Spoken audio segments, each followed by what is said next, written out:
Halo teman-teman, kembali lagi dengan kami kelompok 4. Kali ini kami akan membahas materi pertemuan 10 bagian 3, yaitu rekonsiliasi direct costing dan full costing.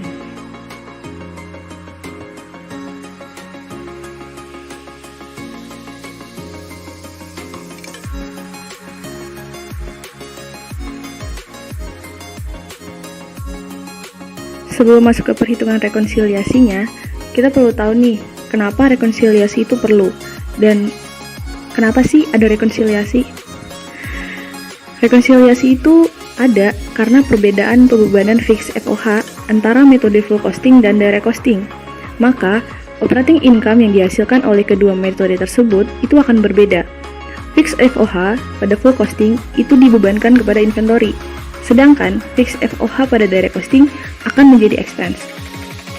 Nah, untuk memeriksa validasi perhitungan profit antara full costing dan direct costing, maka dilakukanlah rekonsiliasi.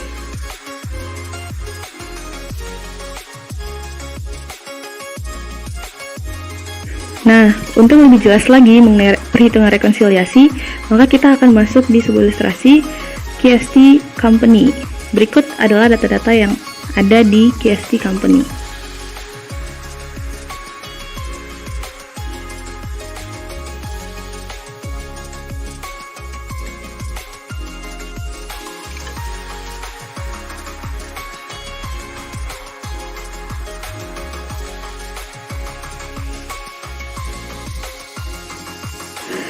Kemudian, untuk menghitung rekonsiliasi beda profit antara full costing dan direct costing, kita menggunakan dua alternatif. Yang pertama, kita akan menggunakan alternatif dengan melakukan perhitungan menggunakan operating income dari full costing dan direct costing. Dan alternatif yang kedua, kita akan melakukan perhitungan dengan menghitung quantity unit yang diproduksi dan quantity unit yang dijual. Untuk alternatif pertama, kita akan menghitung operating net income dari full costing pada triwulan. Kita akan mengambil contoh pada triwulan 1, yaitu 185.000.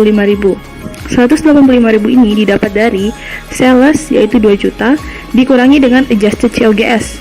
Adjusted COGS ini didapat dari standard cost of COGS ditambah dengan material, labor, dan controllable variance. Kemudian, sales akan dikurangi dengan adjusted COGS, 2 juta dikurangin 1.515 dan akan mendapat gross profit 485. Dari gross profit itu akan dikurangi lagi dengan marketing dan administrative expense 300.000 sehingga operating income-nya adalah 185.000 pada triwulan 1. Kemudian pada triwulan 1 operating income pada direct costing didapat juga 185.000. Angka tersebut didapat dari sales 2 juta dikurangi dengan adjusted variable COGS sehingga kita akan mendapat gross contribution margin yaitu 785.000. Kemudian akan dikurangi dengan variable marketing expense 100.000 sehingga kita akan mendapat contribution margin 685.000. Karena ini adalah direct costing, maka fixed FOH akan dibebankan sebagai expense, sehingga contribution margin akan dikurangi dengan fixed FOH dan fixed marketing dan administrative expense sebesar 500, sehingga 685.000 dikurangi 500 akan mendapat operating income sebesar 185.000. Begitu seterusnya perhitungan sampai dengan triwulan keempat. Kemudian, dari operating income itu, kita akan memasukkan data untuk melakukan rekonsiliasi. Pada triwulan 1, operating income full costing adalah 185, pada triwulan 2 161.000, pada triwulan ketiga 146.000, pada triwulan 4 173.000. Dan pada operating income direct costing, triwulan 1 185.000, triwulan 2 191.000, triwulan 3 116.000, dan triwulan 4 113.000. Sehingga selisih dari triwulan 1 adalah 0, 185.000 dikurangi 185.000, triwulan 2, 191.000 dikurangi 191.000 minus 30.000, triwulan ketiga 196.000 dikurangi 116.000 yaitu 30.000, dan triwulan 4, 173.000 dikurangi 113.000 yaitu 60.000. Kemudian, kita akan menghitung perubahan inventory yang terjadi di full costing dan direct costing.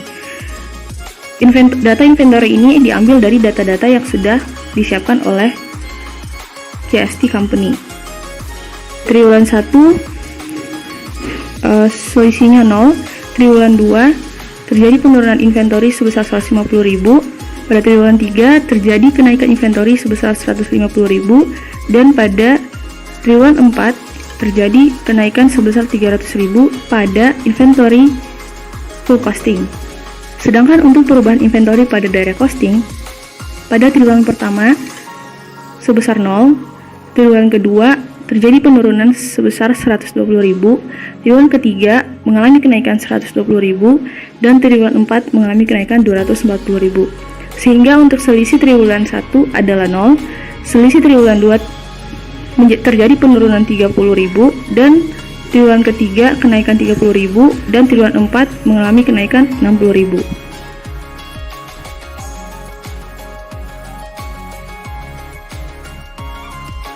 Kemudian, untuk alternatif kedua, kita akan menggunakan kuantiti unit yang diproduksi dan kuantiti unit yang dijual. Untuk triwulan 1, unit yang diproduksi adalah 20.000, sedangkan unit yang dijual adalah 20.000, sehingga tidak ada perbedaan. Sedangkan pada triwulan kedua, unit yang diproduksi adalah 18.000 dan unit yang dijual adalah 20.000, sehingga terjadi penurunan inventory sebesar 2.000. Pada triwulan ketiga, unit yang diproduksi adalah 20.000 dan unit yang dijual adalah 18.000, sehingga terjadi kenaikan 2.000.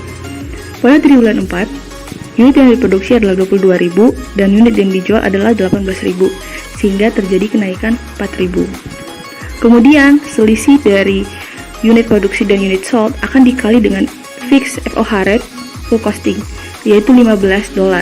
Sehingga selisih operating income untuk triwulan 1 adalah 0, selisih operating income untuk triwulan 2 adalah min 30.000, triwulan ketiga 30.000, dan triwulan 4 adalah 60.000.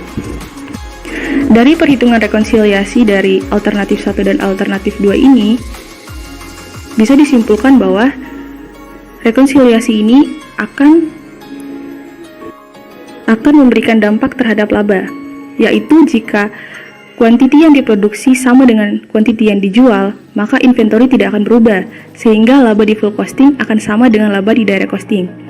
Kemudian jika kuantiti yang diproduksi itu lebih besar daripada kuantiti yang dijual, maka inventory akan naik, sehingga laba full costing akan lebih besar daripada laba di direct costing.